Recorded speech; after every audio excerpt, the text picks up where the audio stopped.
श्री स्वामी समर्थ. शुभ सकाळ. आज झाली समर्थेची आंघोळ, पहिला नंबर. आद्या दिदी झोपलेली होती. मग काय मी पण लगेच आंघोळ करून घेतली. मग आद्या उठली, रडायला लागली. तिला जवळ घेतलं. त्यानंतर मी लगेच पूजा आटपून घेतली. आणि मग काय आज आई म्हणाल्या की त्यांच्या हातातली मी पाटोळीची भाजी करणार. मग काय मला सुट्टी. मी म्हटलं चला मग आज आपली रूमच आवरून घेऊया.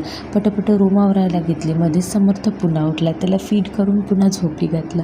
त्यानंतर मी पण आवरायला लागली. कसं छोटे मुलं असले की लगेच 2 दिवसानंतर बेडशीट चेंज करावी लागते. त्यानंतर मी पटापट सगळं असं पुसून घेतलं. त्यानंतर पुन्हा एकदा झाडू लावून घेतला. त्यानंतर मला रूम माझी मस्त डेकोर करायची होती, म्हणून मग मी लगेच झाडून घेतला आणि त्यानंतर मस्त बेडशीट वगैरे घातली.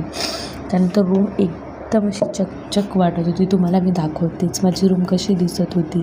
लगेच दिसेल बघा, एकदम मस्त रूम दिसत होती. मला कमेंटमध्ये नक्की सांगा. त्यानंतर हे आले, आम्ही थोडंसं बाळांसोबत खेळलो. त्यानंतर मी वाढायला घेतलं.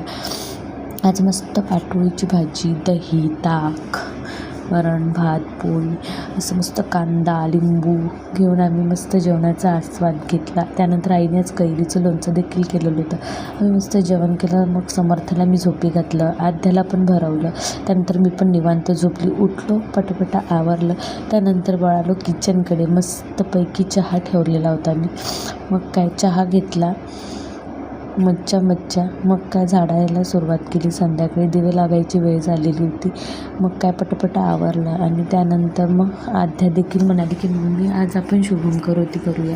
मग मी लगेच आद्यालाही घेतलं आणि आम्ही दोघींनी मस्त शुभम करोती केली. समर्थ झोपलेलाच होता. त्यानंतर आद्या म्हणाली की आज अगरबत्ती मी लावणार मम्मा. म्हटलं ठीक आहे. त्यानंतर मी समर्थला त्याच्या फ्रेंडकडे घेऊन गेली. तिकडून आली आणि मग काय स्वयंपाक आज मस्त डाळ भाजी, भात आणि पोळीच होती. त्यानंतर आद्या मध्येच आली आणि तिचा पण हट्ट सुरू झाला की मम्मा मला भजी खायची आहे. मग काय आद्यासाठी मी पटापट भजी करून घेतली. फिक्की भजी आद्याची फेवरेट आहे. तिने पण मस्त मज्जा केली आज.